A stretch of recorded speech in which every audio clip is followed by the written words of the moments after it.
Sa bahay, diretso ako doon sa DFA, Okay, kumuha ng passport. Ayan, Doon guys, ko ito pala sa bisan bato. Pagkakuha Ayan, guys, ko, oh. Naimbitahan ako. sakay na ako Ayan, ng si Pamindoro. Pare Imbot at saka si Manong. Andito rin Wala na ako. akong dinaan ng Ayan, guys, iba. oh. Ayan. Hindi na ako nagpasada dahil Sa Robinson ako mga si Angkulo lang ang may birthday. Ay, ito na ako. Ay, sariling tilapia to, bangus to guys. Sariling pispa niyan. Hindi ko na i-videoan mamaya. Videoan ko yan guys, oh. Pati langgam, nakikitulutan na rin.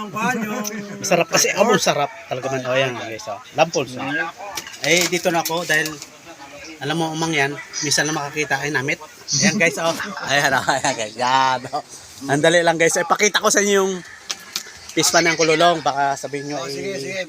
para ma-probe ko. Ayan, ito guys. Oh. Ayan guys, oh. Ayun, si ang kululong.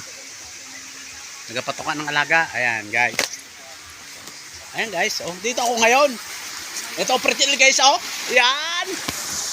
Sarili to guys. Ang kululong. Oh, ayan. Baka sabihin nyo ay ayan guys, oh. Ayan. Malapat ito guys. 28 hectare ito. Ay siyempre ngayon lang wala ako nakapasyal, matagal ng panahon. Ayan, oh. Ayan guys, oh. Ayan, oh. Hindi ko kayang ikutin ito kasi 24 hectare to guys. Malapad. Mauubos yung oras natin. Ito lang harap. Ayan. Laman ito bangos at sugpo. Ayan, oh. Puro ano na nga, oh, bulet. Tinaniman ni Tio Lulong Biska na para tumibay ang fertil sa bahay nila. Birthday niya. Ayan yung mga pamangkin. Ito tayo. Sandaling oras lang to guys. Shout out pala sa ating mga kaibigan natin sa mapagpalang hapon dyan. Happy Friday. Ayan guys, oh. Aroy, ang lakas, ang lalim, oh. You know. Tatabig tayo. Ayan guys. Ayan.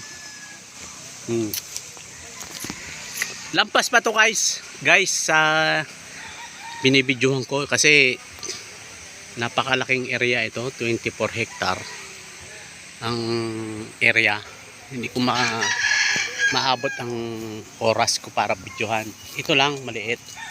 Ito, may konting alaga din si Tio Lulong. Ay, silipin natin guys. Ayan guys, oh. Hindi na nga ako namasada guys para bigyan ng attention lang ang ating pagbibidyo. Ayan. Dito siyang kululong. Ayan. Ayan. Ayan guys, oh.